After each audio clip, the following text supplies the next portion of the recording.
What if the person who always got lost wanted to be found until one final time they didn't? Today we're exploring the chilling last words of a legendary perpetually lost hiker, whose uncanny ability to reappear after every disappearance made headlines. This isn't just a missing persons case. It is a deep dive into whether their final message was a cry for help or a deliberate farewell. Imagine a hiker so skilled they could survive anywhere, someone you'd trust with your life in the wilderness. Now imagine that same person getting lost, not once, but over and over again. This is the perplexing story of Alex Pathfinder Thorne, a name synonymous with both incredible survival skills and baffling disappearances. Alex was a legend in the outdoor community. Their knowledge of tracking, navigation, and living off the land was unparalleled. Yet, starting about a decade ago, a strange pattern emerged. Every year or so, Alex would venture into the wild and simply vanish. Search parties would be launched, headlines would scream, and just when all hope seemed lost, Alex would reappear. Sometimes they'd walk out of the woods days later, looking a little thin but otherwise fine. Other times, a park ranger would find them miles off any known trail, calmly waiting. Each time, the explanation was vague. A wrong turn, a faulty compass, a freak storm. For someone nicknamed Pathfinder, it was more than just ironic. It was deeply strange. How could an expert of this caliber get lost so consistently? And more importantly, how did they always manage to return from situations that would have been fatal for anyone else? These repeated incidents took a toll, not just on the resources spent searching, but on Alex's reputation and relationships. Friends and family grew weary, a mix of relief and frustration with each reappearance. Was Alex genuinely unlucky, or was something else going on? This pattern set the stage for the biggest mystery of all, their final, tragic disappearance. In January of 2025, Alex set off on what was supposed to be a routine solo trek into the unforgiving Sierra Nevada. This time, however, they didn't come back. After 2 weeks of intensive searching, the rescue team found their abandoned campsite. It was eerily neat, almost staged.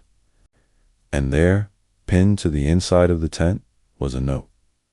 It wasn't a goodbye letter, not in the traditional sense. It was a cryptic message, a jumble of words, map coordinates that led nowhere, and a series of strange, hand-drawn symbols. The message read, "The echo found the silence. Where the river bends back on itself, the path ends before it starts. Don't look for the fire, look for the cold." Alongside the text were symbols of spiral, a broken arrow, and a perfect, empty circle. Public speculation ran wild. Was it a code, a map to a hidden location? Some people claimed it was a reference to an old local legend about a phantom peak that appears and disappears in the fog. Others thought it was a sign of a complete mental breakdown, the rambling of a mind lost not to the wilderness, but to itself. The message was a puzzle box with no key, and it turned a missing person case into a chilling enigma. To understand the end, we have to look at how it differed from the beginning. In Alex's previous disappearances, there was always a sense of accident. They'd lose gear, encounter unexpected weather, or their trail would be wiped out. This time was different. The camp was pristine. Their high-end equipment, including a GPS beacon, was left behind, turned off, but perfectly functional. In the past, witness accounts often placed Alex near a trail just before they went missing. For their final trip, no one saw them. It was as if they had walked into the wilderness and been swallowed whole. There were other discrepancies. Forensic analysis of their previous rescue sites often showed signs of a struggle for survival makeshift shelters, remnants of foraged food. The final campsite showed none of this. It was as if Alex had simply stopped, written their message, and walked away from everything, intentionally leaving behind the very tools that had always ensured their survival. These inconsistencies force us to consider outside factors. Was Alex meeting someone out there? Was there a threat they were running from, or perhaps running toward? The pattern wasn't just broken, it was inverted. The expert who always found a way to survive had, it seemed, chosen not to. To truly grasp this story, we have to look at the human element. What drives someone like Alex Thorne? The allure of the wild is powerful.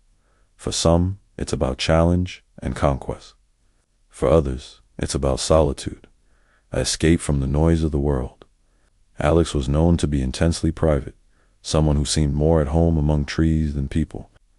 Could these repeated disappearances have been a way to find a level of solitude that society couldn't offer? A way to test their own limits, to dance on the edge of oblivion and return? It's a fine line between being a survival expert and being reckless. Each time Alex returned, they were celebrated as a survivor. But what was the psychological cost of these episodes? Imagine the pressure of being the person who can't be lost, yet constantly is. Was it a cry for attention that slowly morphed into something darker? Perhaps the repeated cycle of getting lost and being found became a trap? Maybe, in the end, the only way to truly escape was to get lost one final time, permanently.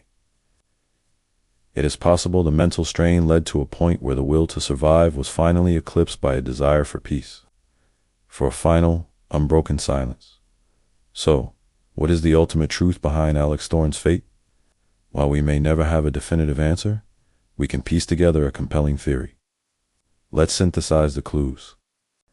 We have a pattern of manufactured crises, a final act that intentionally breaks that pattern, and a cryptic message that speaks of endings and coldness rather than survival.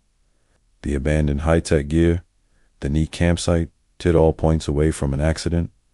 The most plausible explanation is that Alex's disappearances were a form of psychological theater, a ritual they performed to feel alive, but the performance became unsustainable. The final message wasn't a map for rescuers. It was a poem about surrender. The echo found the silence could mean that the repeated calls into the void were finally answered with nothingness. Where the river bends back on itself might symbolize a life turning inward, a point of no return, and the instruction, don't look for the fire, look for the cold, seems to be a clear directive. Don't look for signs of life and survival, look for the end. Pathfinder Thorne wasn't lost in the woods. They were lost in a life that no longer fit.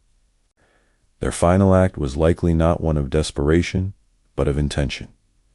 It was a carefully planned exit, a way to merge with the wilderness they loved on their own terms, leaving behind a myth and a mystery as their final legacy. It's a tragic story, but it's also a powerful reminder of the hidden struggles people can face, even those who seem invincible. The mystery of what truly happened to Alex Thorne endures, a haunting tale whispered around campfires. But now I want to hear from you. What do you make of the final message? Do you have a different theory about what happened? Let me know your thoughts in the comments below. Thanks so much for joining me on this deep dive. If you found this case as fascinating as I did, be sure to hit that like button and subscribe for more mysteries. Stay curious, and we'll see you in the next video.